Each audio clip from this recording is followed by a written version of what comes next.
Attackers use us. We're their best attribute when it comes to infecting an organisation. This was about education. This was about understanding what is and isn't a crime. You can go from a year in prison to life. The North Koreans sent $1 billion worth of payment instructions, and the Federal Reserve paid out on about 100 million. The biggest danger is not the criminal on the inside, but it's the good guy on the inside that lets the criminal on the outside get in.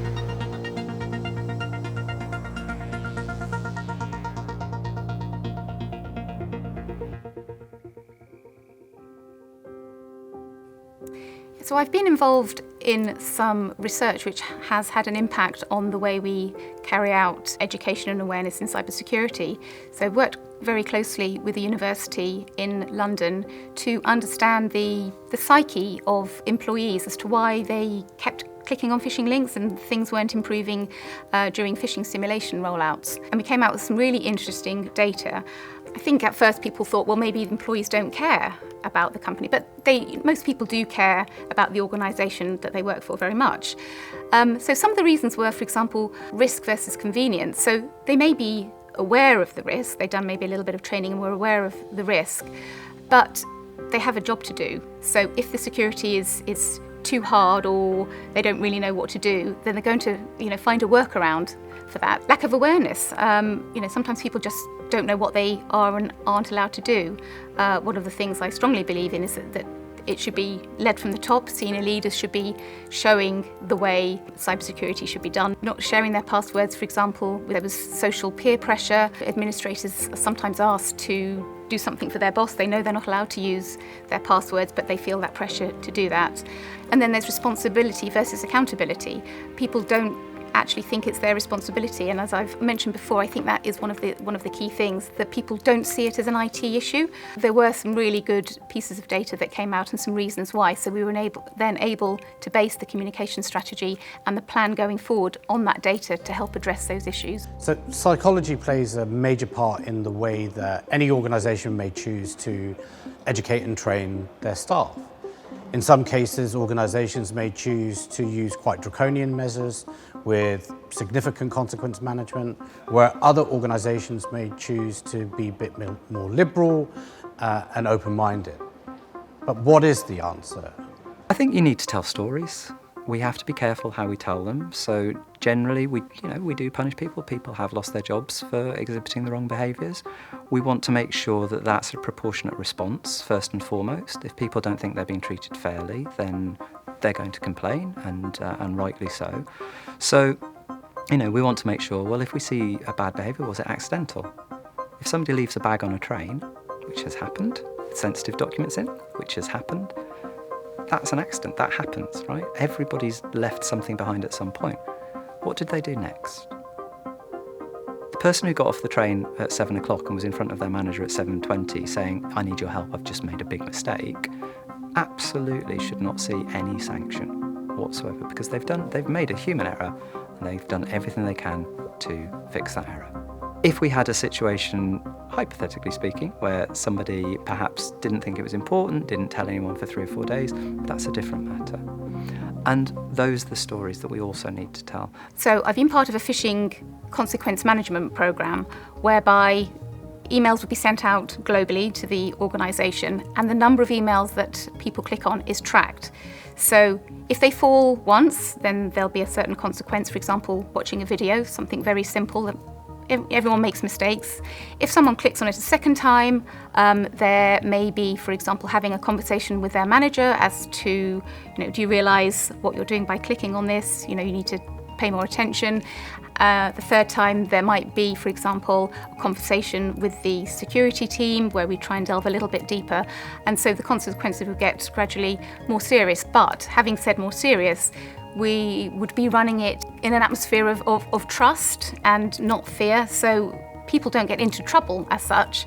It's trust versus fear. We want people to trust us, to be confident in the organisation, to be able to report things like clicking on phishing links, or if they've made a mistake in any terms of cybersecurity or information security. So I think that's a really important aspect to it. It can seem like a thankless job, really, and an almost impossible job, trying to get the whole organisation up to a level that you find acceptable, but you've got to try and have realistic goals. Try and maybe get the click rate down on kind of phishing emails, which is something that happens over time, something you can assess with your users through simulated phishing. Try and get the click rate down from 10% down to 4%, and then work your way down until it's 0%. It's never going to be 0%, but you want to try and get as close to there as possible. Organisations need to understand that they're going to have to spend money on this. They're going to have to invest time in people. It might impact the individual employee's ability to do their job as well, because they're having to take time out to do cyber training. But the long-term gains on return of investment and lack of cyber-related issues, they will make that money. You know, we see return of investment of about 300% on the cost of the training in terms of the cost it takes for cyber incidents. So there's been a problem in cyber security for a long time that if an end user can't do something, or they've clicked on something, or they've seen odd behaviour on their laptop, it's commonplace for some people in cybersecurity to go, end users, or idiots, right? Now, those end users sense that, they think, well, I'm not going to report anything ever again. And then when something weird happens on their laptop, they just close it and go and get a coffee and come back and hope it's gone. Because people don't feel like they can go and report it, they're not going to get solved. Now, the majority of attacks, advanced and low-grade attacks, come in via phishing campaigns and drive-by downloads. So they're incredibly dependent on the naivety of the end user or the social engineering capability of the attacker. So we really do have to invest in creating a culture that's positive around cybersecurity. Security of the employee lifecycle, I believe, is fundamental to any effective security regime. And yet it is so misunderstood and unaddressed. You need to be thinking about the security of that individual from the moment you advertise the job. Even the job spec needs to reflect the sensitivity of the role or the requirements of the role, through to recruitment, interviewing, onboarding. Fascinating moment. At the moment of onboarding, you have that person's attention, all right? If you don't do it as soon as they join, then you've lost their attention. They will then become influenced by what would be the normal behavior. They adopt all the bad habits in the organization, and you've lost them forever. But you get that person when they join, and you tell them what you want them to do and why, and then you ask them to start behaving that way, they will become the caucus of a new way of doing things. If we go back to what we were talking about, and the fact that the majority of breaches are caused at the human level, those are not breaches of security. They are breaches of trust. I have breached the trust that you've placed in me to do my job safely and securely. And I believe that fundamental to our industry. If I ask you to stay in my house overnight, and you steal my silver, that is not a breach of my security, because my house is secure. You have breached the trust that I gave you to stay in my house and not nick it.